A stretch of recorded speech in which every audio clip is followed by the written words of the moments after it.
حضرت فاروق اعظم کا زمانہ ہے، ایک عورت مسجد نبوی میں نماز پڑھنے کے لیے جاتی ہے، راستے میں ایک نوجوان رستہ روک کے کھڑا ہو جاتا ہے اور راستے میں روزانہ کھڑا ہوتا ہے اور اس کی تیکھی نظروں کے تیر اس عورت کو بے چین کرتے ہیں۔ ایک دن رک گئی اور پوچھا کیا مسئلہ ہے تجھے؟ اس نے کہا کہ میں تمہارا چاہنے والا ہوں اور تمہیں حاصل کرنا میری زندگی کا سب سے بڑا مسئلہ ہے، اگر تم بولو تو آسمان سے تارے بھی توڑ لاؤں۔ اس نے کہا مجھے تارے نہیں چاہیے، میری ایک ہی خواہش ہے، اگر تم وہ شرط پوری کر دو تو پھر جو تم کہو گے میں اس کے لیے حاضر ہوں گی۔ اس نے کہا جلدی بولیے، میں ہر آرزو پوری کرنے کے لیے فرہاد بن جاؤں گا، مجنوں بن جاؤں گا۔ اس نے کہا میری لمبی چوڑی شرائط نہیں، ایک ہی شرط ہے، 40 دن تک حضرت عمر کے پیچھے نماز پڑھ لو، 40ویں دن کی آخری نماز کے بعد یہاں میں تیرا انتظار کروں گی۔ اس نے کہا کہ یہ کون سا مشکل کام ہے؟ 40 دن تک حضرت عمر کے پیچھے نمازیں چلتی رہیں، عمر کی قرات کا سوز دل بدلتا رہا۔ 40 دن کے بعد آخری نماز جب ہوئی تو وہ نوجوان لڑکی راستے میں کھڑی تھی اور یہ نظریں جھکا کے گزرنے لگا، تو اس نے آواز دے کے کہا حسب وعدہ تیرے لیے حاضر ہوں۔ اس نے کہا خیر سے کھڑی رہو، عمر نے دل کا تعلق رب سے جوڑ دیا ہے، تیری دعا ہے کہ ہو میری آرزو پوری۔ اقبال بولا تیری دعا ہے کہ ہو میری آرزو پوری، میری دعا ہے کہ تیری آرزو بدل جائے، تیری تمنا ہی تبدیل ہو جائے۔ آرزوؤں تو ساری زندگی پوری نہیں ہوتی، کاش ہے کوئی زندگی کا رخ ہی پھیر دے، کوئی زندگی کی سمت ہی تبدیل کر دے۔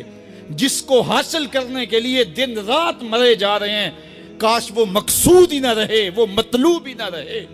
وہ زندگی کا حاصل ہی نہ رہے، زندگی کو حقیقت کا نور مل جائے، ہمیں پتہ چل جائے ہم اس دنیا پہ آئے کس لیے تھے، ہماری زندگی کا مقصد کیا ہے۔ غائب فکر لوگ بہت تھوڑے ہوتے ہیں جو حق اور باطل کی تمیز کرنا جانتے ہیں۔ اللہ نے ان کو یہ امتیازی شان عطا کی ہوئی ہوتی ہے، وہ دیکھتے ہیں کہ حق کیا ہے، باطل کیا ہے، اور ہم نے اصل کس منزل تک پہنچنا ہے۔ ایسے لوگ ہی بامراد ہوتے ہیں اور معاشروں میں ایسے لوگ ہی معاشروں کا نمک ہوتے ہیں۔ اب موجودہ دور کے اندر چونکہ اولیاء ہماری ضرورت ہیں، اور میں نے کہا کہ 2 نمبر مال اس حوالے سے بہت زیادہ مارکیٹ میں دستیاب ہے اور بہت سارے لوگ ان کے دام تزویر میں گرفتار بھی ہو گئے، تو اس سے بعض اوقات جو ہے وہ بات ہوتی ہے کہ جناب یہ آپ کا موقف ہے، جبکہ ہمارا یہ موقف ہوتا ہی نہیں ہے۔ لیکن چونکہ ممبر و محراب کے اوپر جو ہم لوگ بیٹھے ہیں، بعض کا تقاضے اور ہوتے ہیں اور ہم کسی اور عنوان سے لوگوں کو کچھ بتا رہے ہوتے ہیں، تو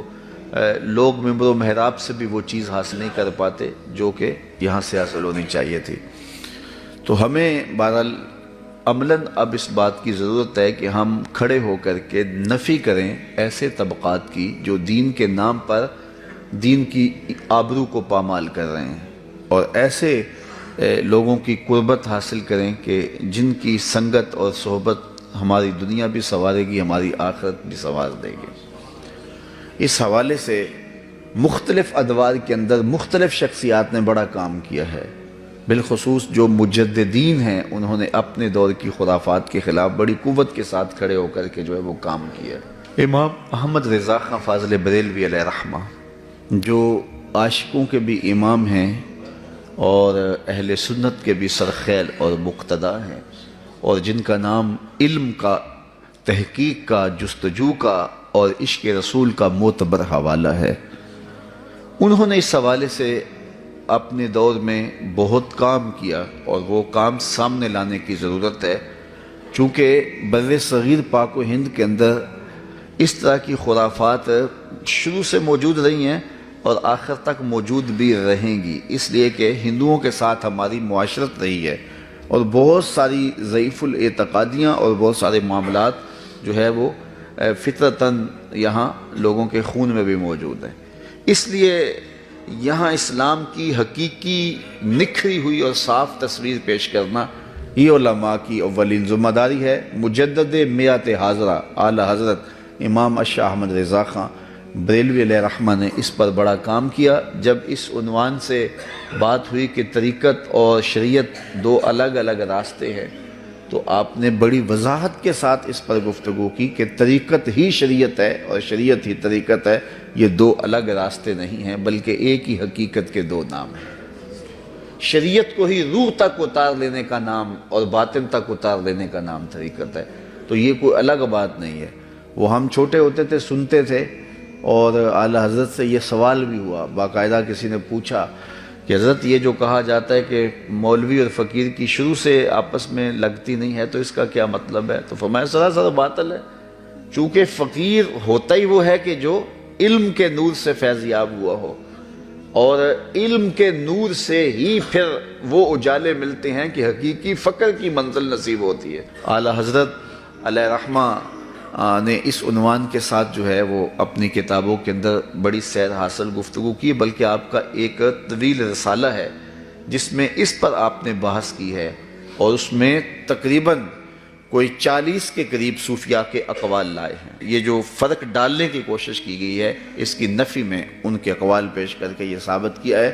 کہ یہ کوئی الگ اور دو راستے نہیں ہیں بلکہ شریعت ہی طریقت ہے۔ تو کچھ لوگوں کو سمجھنے میں غلطی لگ جائے تو وہ ایک امر آخر ہے، لیکن حقیقت میں اس میں کوئی جو ہے وہ تفاوت نہیں ہے۔ دوسرا جو معمولات ہیں اس کے حوالے سے اعلیٰ حضرت نے بڑی تفصیل سے بات کی ہے۔ معمولات ہمارے آراس کے ہیں، قبور پہ حاضری کے ہیں، اور دیگر امور۔